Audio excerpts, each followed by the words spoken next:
कहानी की शुरुआत में हमें बिहड़ रेगिस्तान को दिखाया जाता है, जहां पर कुछ दोस्त छुट्टियां मनाने के लिए जाते हैं, लेकिन अचानक उनके साथ कुछ ऐसी घटनाएं घटने लगती हैं कि देखते ही देखते उनकी संख्या कम होने लगती है। एल और मैकी नाम के दो लोग जो कि बीहड़ों में फेंसिंग की रिपेयर करने का काम करते हैं, इस काम की वजह से उन्हें वहां के कई लोग जानते भी हैं। जब वो अपना काम पूरा करने के बाद वापस टाउन की ओर जा रहे थे, तभी उन्हें बीच रास्ते में एक लड़की दिखती है जो कि एक सिस्मोलॉजिस्ट है। जब वो इन दोनों को देखती है तो पहली ही नजर में पहचान जाती है, क्योंकि ये दोनों टाउन में काफी चर्चा में रहते हैं। वो मैकी से पूछती है कि क्या यहाँ आसपास कहीं किसी प्रकार की कोई डिगिंग खुदाई चल रही है, क्योंकि उसे बहुत तेज वाइब्रेशन महसूस हो रही है जो कुछ अजीब भी है। लेकिन वो मना करता है कि ऐसा कुछ नहीं है। इसके बाद ये दोनों टाउन में जाकर अपनी जरूरत के कुछ सामान खरीदते हैं। वहीं दूसरी ओर रीना, जो अभी भी वहीं पर चेकिंग कर रही थी, उसे अपने पास की जमीन में किसी चीज की हलचल महसूस होती है। कोई चीज जमीन के अंदर तेजी से उसकी ओर बढ़ रही थी, लेकिन समय रहते ही वो वहां से निकल जाती है, इसीलिए उसे कोई नुकसान नहीं होता। अब सवाल यह उठता है कि ये चीज क्या थी? क्या ये कोई अज्ञात जीव है या फिर कुछ और रहस्यमय चीज छुपी है इसके पीछे? ये हमें कुछ ही देर में पता लग जाएगा। आराम करने के बाद अगले दिन ये दोनों एक नए काम की तलाश में दूसरे शहर की ओर निकल पड़ते हैं, पर बीच रास्ते में इन्हें इनका एक पुराना दोस्त दिखता है जो टावर पर चढ़ा हुआ था। उसे देखकर इन्होंने अपनी कार रोकी और नीचे आने को कहा, लेकिन वह कोई जवाब नहीं देता। इसलिए मैकी टावर पर चढ़ता है और ऊपर जाकर देखता है कि उसकी तो मौत हो चुकी है। वो फौरन उसे डॉक्टर के पास लेकर जाते हैं, जहां डॉक्टर बताता है कि उसकी मौत 5 दिन पहले पानी न पीने की वजह से हुई है।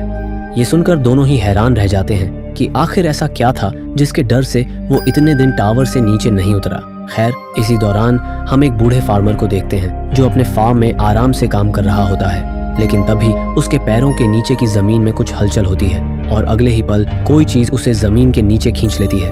लेकिन इससे भी डरावना तब होता है जब एल और मैकी उसी फार्म के पास से गुजर रहे होते हैं। वो देखते हैं कि चारों तरफ बस भेड़ बकरियों की कट्टी पिटी लाशें पड़ी हैं, जिन्हें किसी ने बहुत बेरहमी से मारा था। ये देखकर दोनों के होश उड़ जाते हैं। वो फौरन फार्म के मालिक से मिलने अंदर जाते हैं, लेकिन वहां तो उन्हें सिर्फ उसकी टोपी मिलती है। जब वे टोपी उठाते हैं तो उसके नीचे उस बूढ़े आदमी का सिर पड़ा होता है।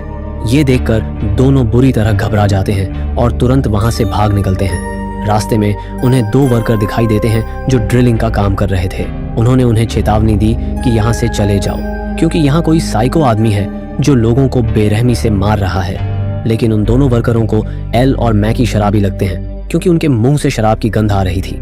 इसलिए उन्होंने उनकी बात को नजरअंदाज किया और अपना काम जारी रखा। लेकिन तभी एक वर्कर की ड्रिल मशीन जमीन में फंस जाती है और वहां से खून बहने लगता है। अगले ही पल वही चीज उसे और उसकी मशीन को जमीन के नीचे खींच लेती है। वहीं जो दूसरा आदमी था, उसकी मौत ऊपर से पत्थर गिरने की वजह से हो जाती है।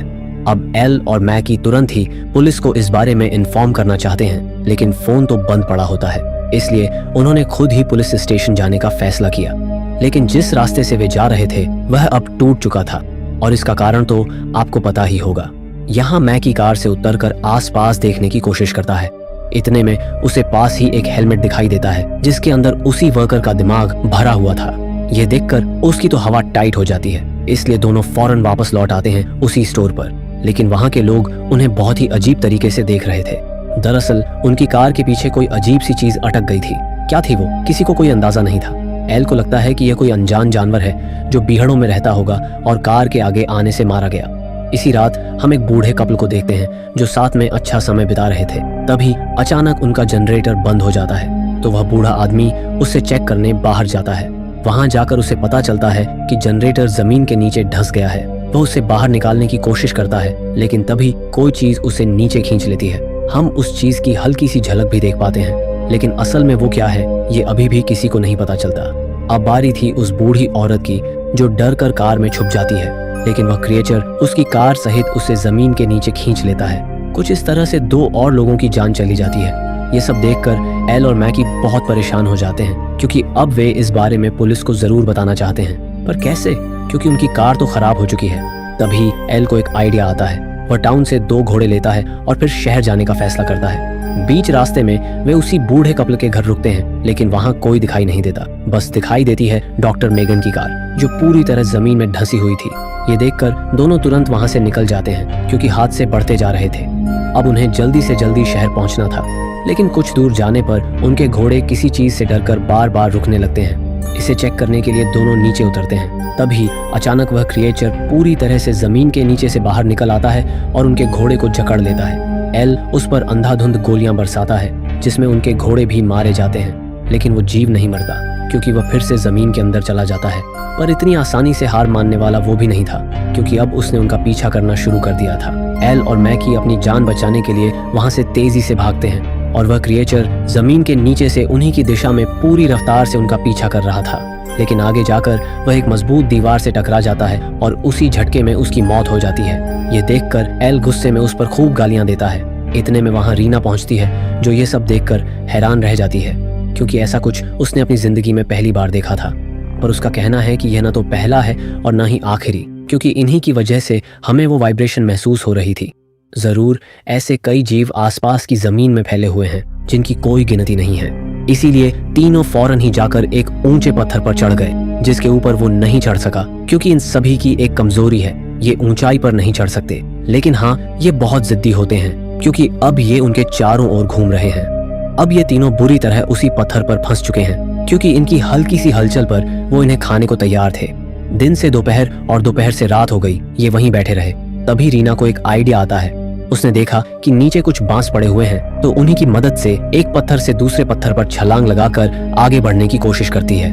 उसे देखकर एल और मैकी ने भी वैसा ही किया और फाइनली ये अपनी कार तक पहुंच गए, जिसे स्टार्ट करके ये तेजी से वापस उसी स्टोर पर पहुंचते हैं जहां ये तीनों कुछ खाते पीते हैं, क्योंकि इन्हें एक दिन से कुछ खाया नहीं था। इस दौरान रीना बताती है कि हमें ऊंचाई वाली जगहों पर जाना चाहिए, वहां ये चढ़ नहीं सकते।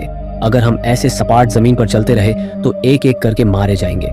इतने में इन्हें बाहर से किसी के चीखने की आवाज सुनाई देती है, जो सुनते ही जब ये बाहर गए तो देखा कि वहां एक लड़का जख्मी हालत में ऊपर बोट पर चढ़ा हुआ है, जिसे ये फौरन नीचे आने को बोलते हैं। पर इतने में उन पर एक विशालकाय क्रिएचर हमला करता है। उसका आकार देखकर इनके तो होश उड़ गए। सब अपनी जान बचाने के लिए इधर उधर भागने लगते हैं। लेकिन तभी एक और क्रिएचर वहां आ जाता है, जो एक छोटी बच्ची पर हमला करने ही वाला था। तभी एल आकर उसकी जान बचा लेता है। इस चक्कर में रीना कटीले तारों में फंस जाती है। यहाँ भी एल फौरन उसके पास पहुंचता है और उसे कहता है, जल्दी से अपनी पैंट उतारो।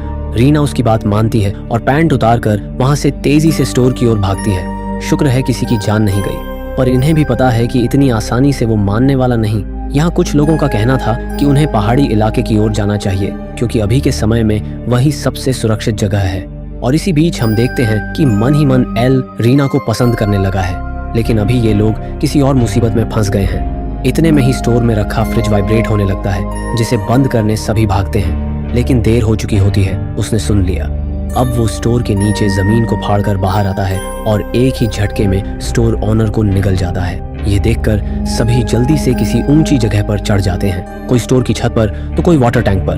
बस किसी तरह ये सब अपनी जान बचा रहे होते हैं। इस दौरान हम उसी टाउन में एक कपल को आते हुए देखते हैं, जो शिकार करने के लिए आए थे।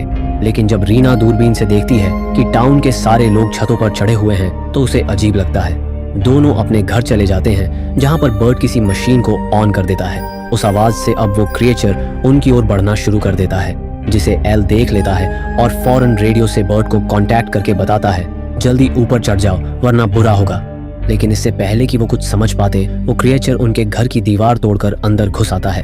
अब ये दोनों ही शिकारी थे, इसलिए इनके पास काफी सारे हथियार थे, जिनका आज ये सही से इस्तेमाल करने वाले थे। पर एक गलती की वजह से हैदर उस क्रिएचर के चंगुल में फंस जाता है।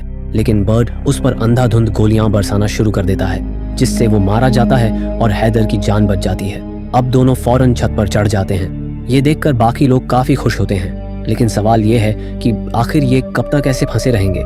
इन्हें यहाँ से बाहर भी तो निकलना है। सीन शिफ्ट होता है एक आदमी पर, जो खुद की जान बचाने के लिए बस के ऊपर खड़ा था।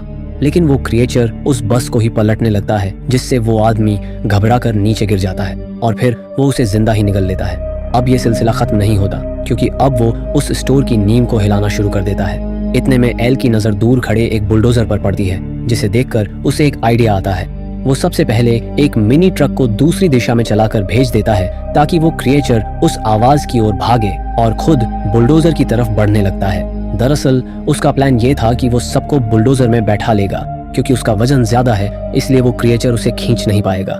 लेकिन बीच में एक दिक्कत आ जाती है। जिस मिनी ट्रक को इन्होंने भेजा था वो पलट जाता है और उसकी आवाज बंद हो जाती है, जिससे अब सारे क्रिएचर एल के पीछे पड़ जाते हैं।